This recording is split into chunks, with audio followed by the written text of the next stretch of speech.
Good afternoon. I'm Stephen D'Antuono, Assistant Director in charge of the Washington Field Office of the FBI, and I'm here to provide a quick update on the FBI's activities since the violence and destruction at the Capitol last week. The FBI is quite familiar with large-scale, complex, and fast-moving investigations. We are up to the challenge. As Director Wray says, the FBI does not do easy. To be clear, the brutality the American people watched with shock and disbelief on the 6th will not be tolerated by the FBI. The men and women of the FBI will leave no stone unturned in this investigation. Since these events, the FBI has worked hand in hand with the United States Attorney's Office and our law enforcement partners here in D.C. and across the country to arrest and charge multiple individuals who took part in the destruction. In 6 days, we have opened over 160 case files, and that's just the tip of the iceberg. The significance of this investigation is not lost on us. This is a 24/7, full-bore, extensive operation into what happened that day. We cannot do our job without the help of the American people. Since our call for tips, videos, and pictures, we have received more than 100,000 pieces of digital media, which is absolutely fantastic. And we are scouring every one for investigative and intelligence leads. We continue to ask for more. If you have information, contact 1-800-CALL-FBI or submit photos and videos to fbi.gov/US Capitol, and that's Capitol with an O. I want to stress that the FBI has a long memory and a broad reach. Agents and our partners are on the streets investigating leads not only here in the D.C. area, but also across the country through the FBI's 56 field offices. So even, like I've said before, even if you've left D.C., agents from our local field offices will be knocking on your door if we find out that you were part of the criminal activity at the Capitol. But before we do this, this is your opportunity to come forward, as several individuals who were involved in Wednesday's riots have done, to volunteer about their participation. In the weeks leading up to the January 6th rally, the FBI worked internally with every FBI field office to ensure that we were looking for any intelligence that may have developed about potential violence during the rally on January 6th. We developed some intelligence that a number of individuals were planning to travel to the D.C. area with intentions to cause violence. We immediately shared that information, and action was taken, as demonstrated by the arrest of Enrique Tarrio by the Metropolitan Police Department the night before the rally. Other individuals were identified in other parts of the country, and their travel subsequently disrupted. The FBI receives enormous amounts of information and intelligence, and our job is to determine the credibility and viability of it under the laws and policies that govern FBI investigations. We have to separate the aspirational from the intentional and determine which of the individuals saying despicable things on the internet are just practicing keyboard bravado or they actually have the intent to do harm. In the latter, we work diligently to identify them and prevent them from doing so. As offensive as a statement can be, the FBI cannot open an investigation without a threat of violence or alleged criminal activity. However, when that language does turn to a call of violence or criminal activity, the FBI is able to undertake investigative action. And in this case, we had no indication information was linked to any specific person, but this is a matter of an online discussion. This information was immediately disseminated through a written product and briefed through our command post operations to all levels of law enforcement. Part and parcel of our investigation into violent actors is the fact that we continue to gather intelligence that will aid in our ability to disrupt possible future violent activity. Suffice it to say, we are leveraging our relationships with federal, state, and local law enforcement partners, using our tools at our disposal to find and bring everyone involved in last week's criminal activity to justice.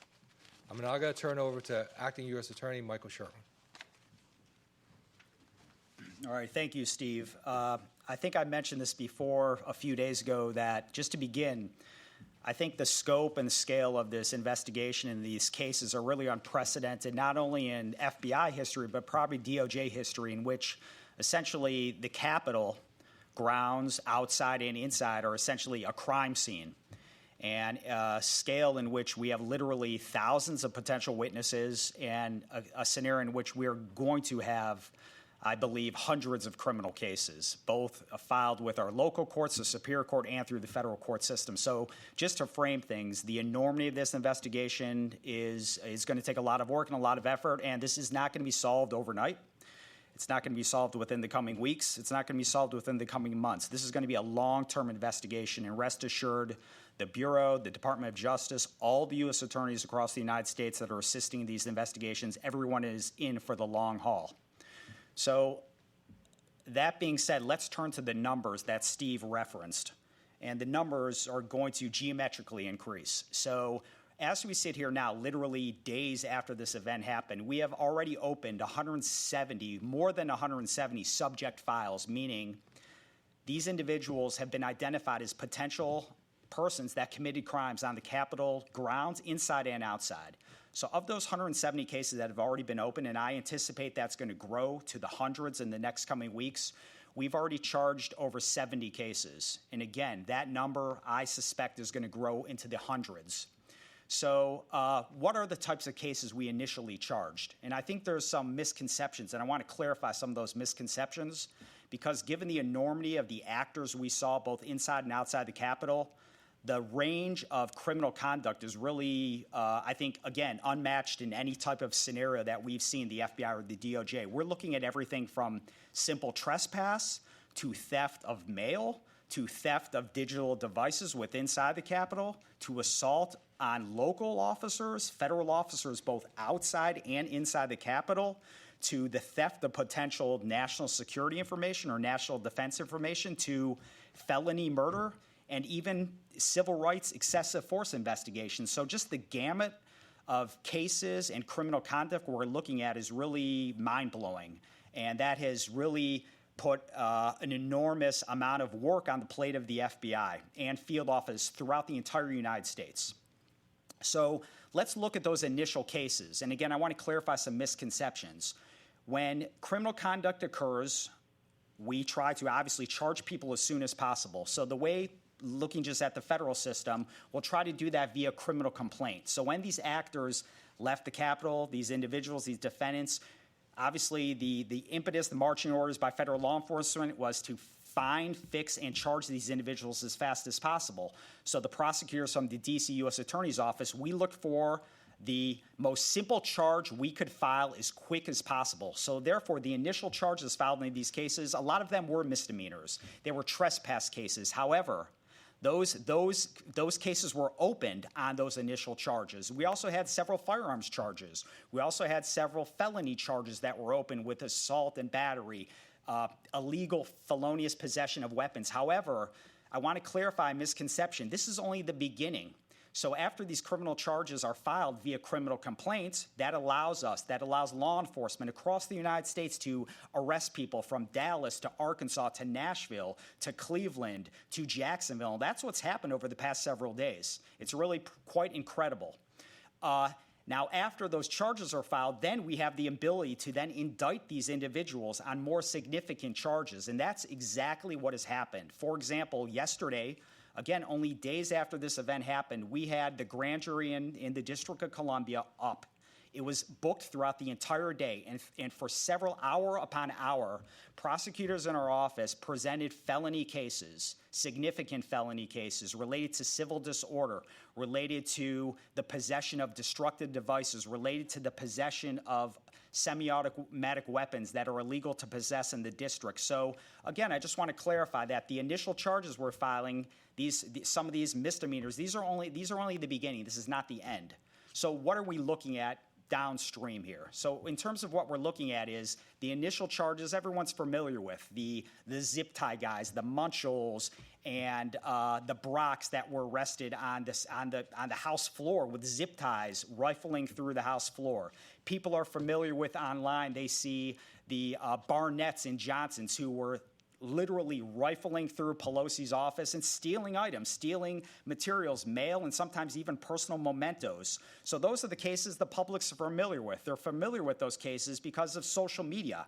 But what the public isn't familiar with is that the FBI, working with the U.S. Attorney's offices across the country, and the crux of those being in D.C., we're looking at significant felony cases tied to sedition and conspiracy. Just yesterday, our office organized a strike force of very senior national security prosecutors and public corruption prosecutors. Their only marching orders from me are to build seditious and conspiracy charges related to the most heinous acts that occurred in the Capitol. And these are significant charges that have felonies with prison terms of up to 20 years.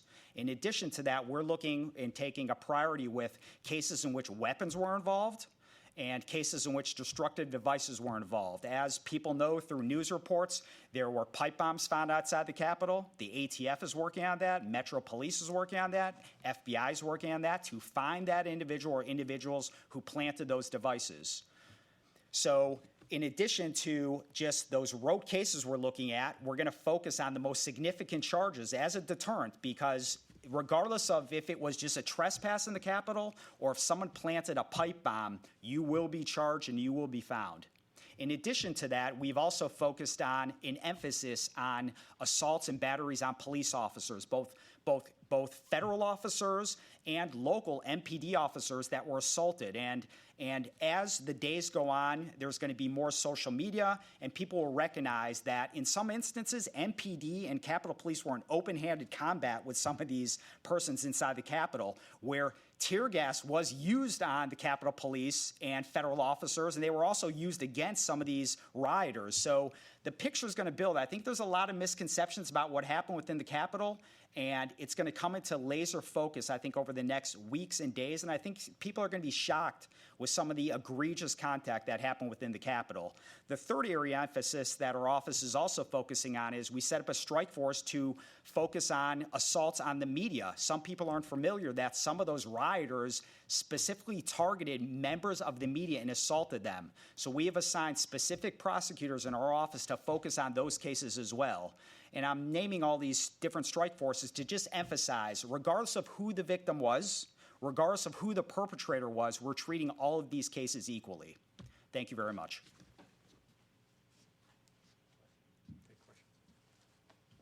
We will now begin the question and answer session. To ask a question, you may press star, then 1 on your touchtone phone. If you're using a speakerphone, please pick up your handset before pressing the keys. To withdraw your question, please press star, then 2. The first question is from Pete Williams from NBC News. Please go ahead. Hello, can you clarify for us what intelligence did the FBI gather before the assault on the Capitol about the potential for violence, and how did it share it, and did it share it to the Capitol Police? We received a lot of intelligence, like I said in my statement, a lot of intelligence and information through all different means, be it through social media or through CHSs, sources, and then we have a sharing mechanism with JTTFs. Across the country, we have Joint Terrorism Task Forces, and in this city, in D.C., we have a very robust JTTF. And in that, we have Capitol Police, Park Police, MPD, and all the other federal law enforcement partners. We shared intelligence through the JTTF model, and we also shared it through our command post structure, and then also through other means of they have access to our information readily available because they have access to our systems. So all that information was shared with our partners, and then we went from there. The next question is from Evan Perez from CNN. Please go ahead.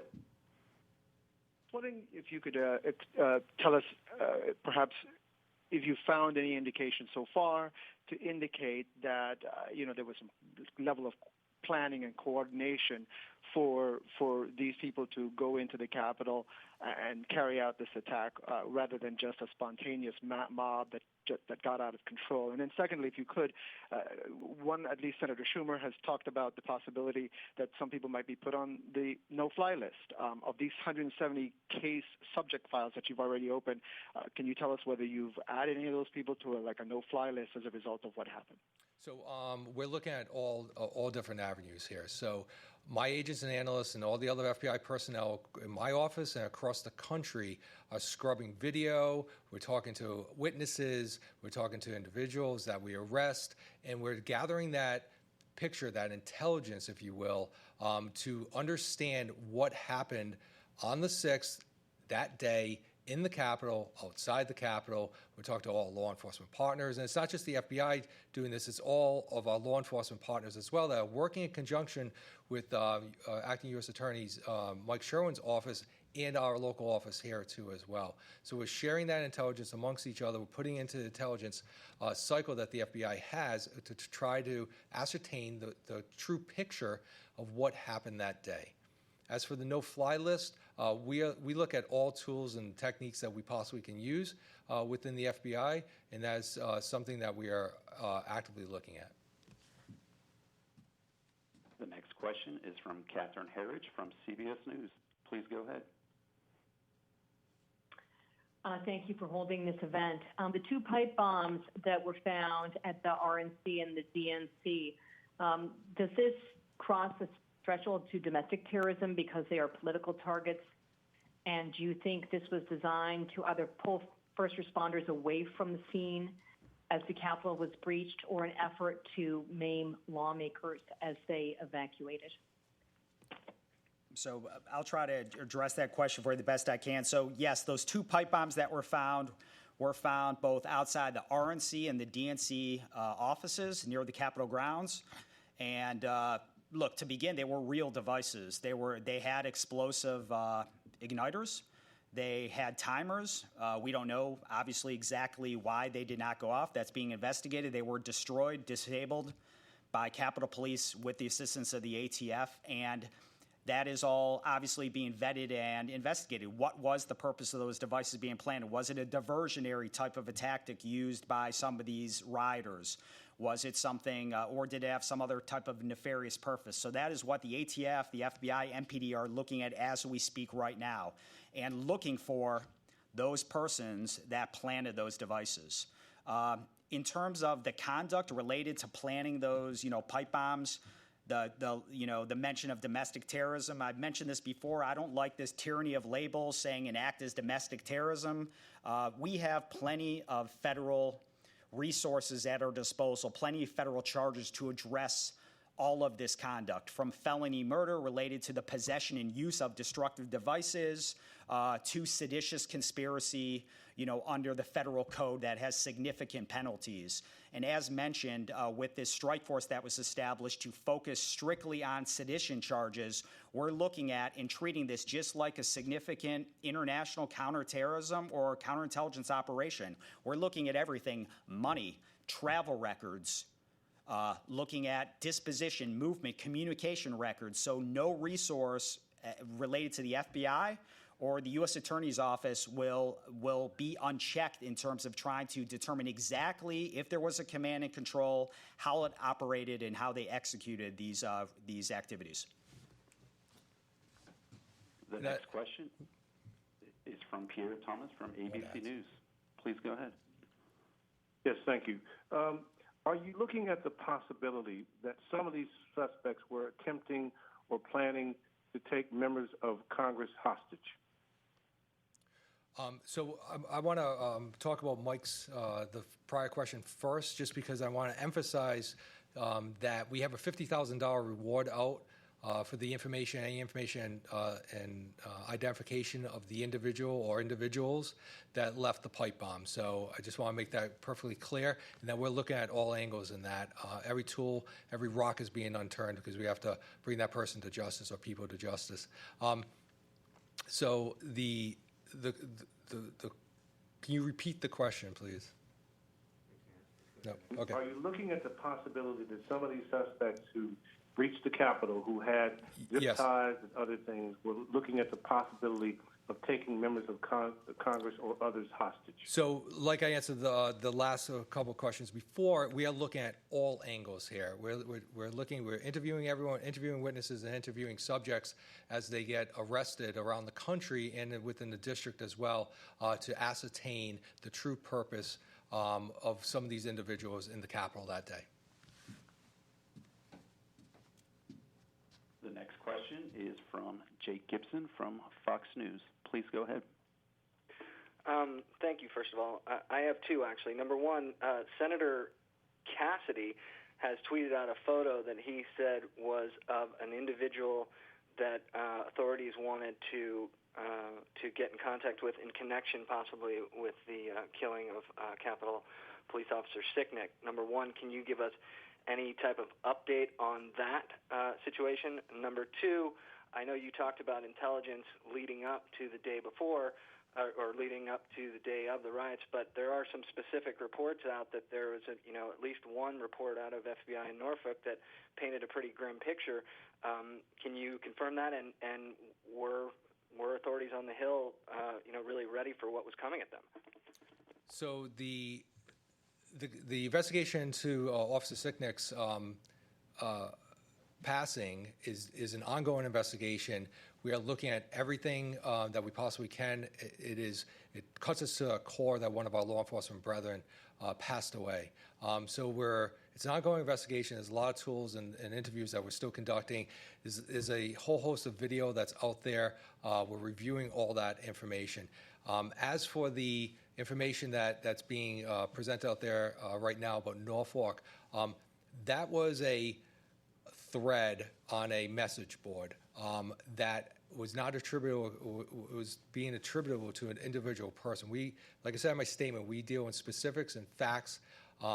That information, when my office in Washington Field office received that information, we briefed that within 40 minutes to our law enforcement partners, our federal, state, and law enforcement partners that we had on our command posts. It got ingested into the JTTF system and was, again, shared with all our law enforcement partners through that process that we have. And that's the action that we took on that, and that's it.